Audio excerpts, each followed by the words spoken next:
Yelled at Scottie and told him to get this damn gas tank off my trailer.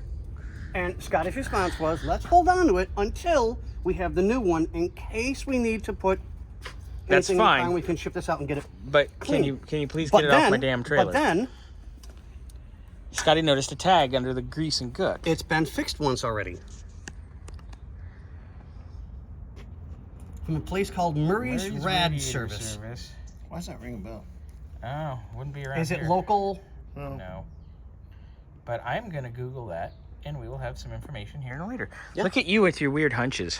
I do things and I do them for a reason. I try to make sure they're Now, as logical as possible. Please be a dear and get the damn thing off my trailer.